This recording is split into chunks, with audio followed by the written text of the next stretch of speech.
A long time ago when I was a young boy, I never knew any of the development.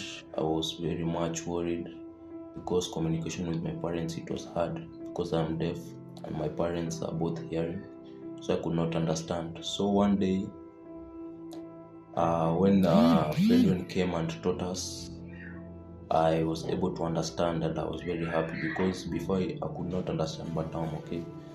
I'm 15 years old and I'm in grade 5. I am a Maasai girl, and Fredwin came to my school with a program that has taught us a lot, and I would want to go back to my community, the Maasai community, to teach other deaf girls about what I have learned, because in my home area we do not have such education. Okay, firstly, I had noticed that our girls and boys could not express themselves on things that they were feeling happening inside them or outside their lives. And now they became so open, they can be able to tell you that, oh, maybe I've started my menses and I don't know what I'm supposed to do. How am I supposed to go about it? If it's a boy, some of them are developing some changes in their bodies. Maybe they're growing pimples or different changes that happen in adolescents' bodies. They could be able to understand and express themselves and say, this is what is happening and I understand that it's a change in life and it didn't come as a shock to them. And then it was also that our students were very vulnerable outside. Most of our students come from slums. For example, there are some boys and girls who come from Kibera slums. And people take they take like this, our children who are deaf cannot be able to know or tell if this is right or wrong. So mostly they were being used in a wrong way. For example, the boys were sodomized, some of the girls were being raped. But now they could be able to come up and say that this is happening to me, and they can be able to say, no, I don't want it to happen to me again. So to them, it is a plus, and life is changing, and we are seeing a positive impact. This is a great thing that is happening. Hello, my name is Pamela Wango. I'm the project coordinator at Fredwin Kenya, and I'd like to share something about the project that we are currently implementing with support from the HIGVO's SRHR fund. So we're implementing a project called Comprehensive Sexual Reproductive Health Rights for Deaf Adolescents. And the reason why we formed this project was because we realized and we got so many complaints from the deaf community about the increase of teenage pregnancies and young motherhood in the community. So there was a rampant increase, and we found that there was a huge gap in terms of access to information to deaf adolescents and young people. They were not able to access information on sexual reproductive health. There were a lot of myths and stereotypes that existed in the community. For example, during our visit to Muranga School for the Deaf, one of the areas we're implementing the project, one of the adolescents mentioned that they thought that HIV/AIDS is non-transferable if you expose yourself to extreme temperatures, like for example, extreme heat or extreme cold after sexual intercourse that is unprotected. So they would assume that after having sex, they would then go and stand in extreme temperatures and assume that they would not get infected. And this is just an example of the many myths and stereotypes that existed in the community among deaf adolescents and youth. And this is because mostly and mainly they get information from peers and their friends because they do not have reliable sources of information.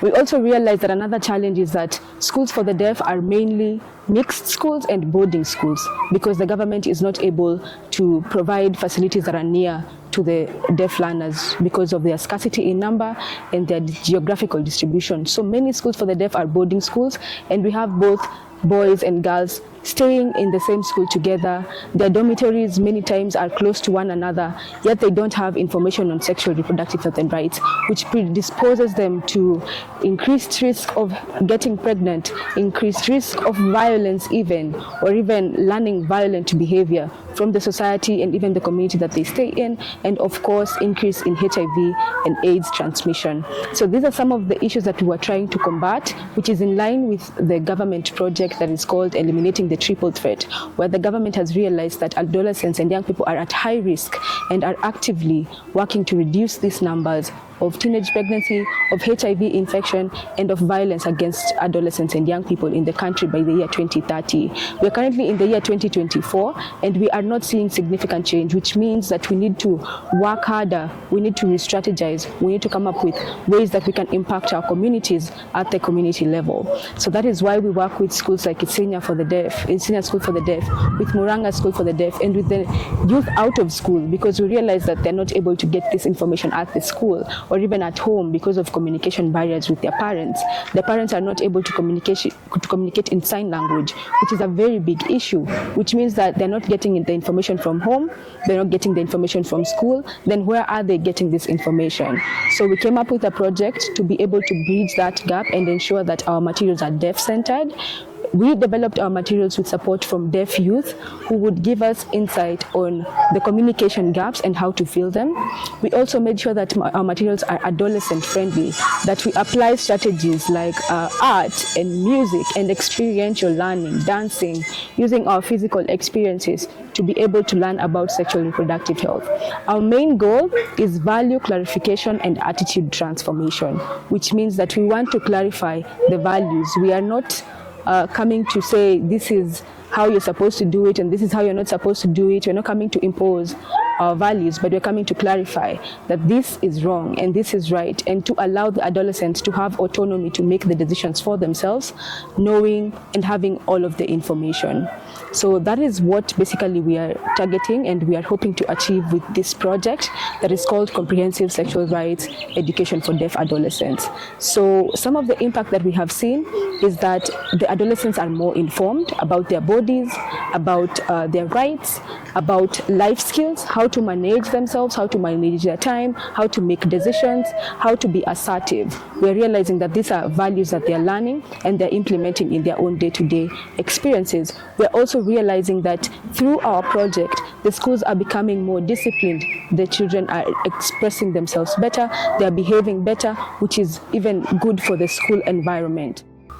This program has really assisted my daughter because now she has become very knowledgeable about adolescents, because the staff at Fedwin who have been taking her and the other adolescents in the program, they are very good in the sign language. Also, they are well versed in the challenges the youngsters face. So she has really been, her mind has been opened in understanding the challenges the girls face and even the boys, because they are taken up together. So it has really helped.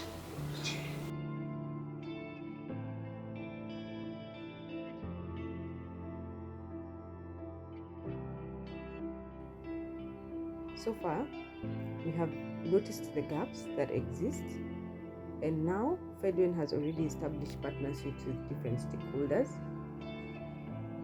We are advocating for policy change, and that is working with the Kenya National Association of the Deaf to develop the Kenyan Sign Language Bill, which addresses so many sectors and issues.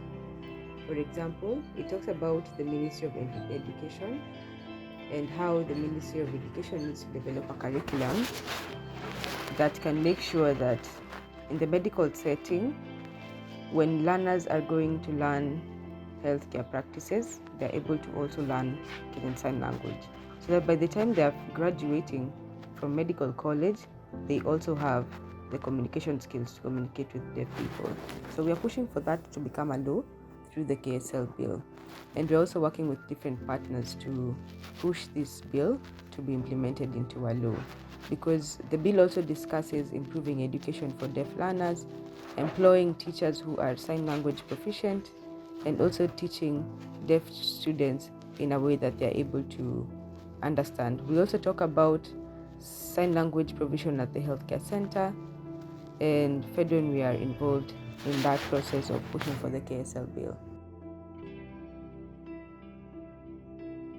So those are some of the things that we have been able to achieve with our project. We thank our donors so much and our partners, and we hope to be able to implement this project continuously, and not for it never to end, for it to continue, to even be scaled up to different schools for the deaf. Currently we have about 54 schools for the deaf in Kenya, and we are already working with 6 schools with different partners. So we are looking at scaling up our project to all the 54 schools for the deaf to be able to provide a reliable avenue of comprehensive sexual education. Thank you.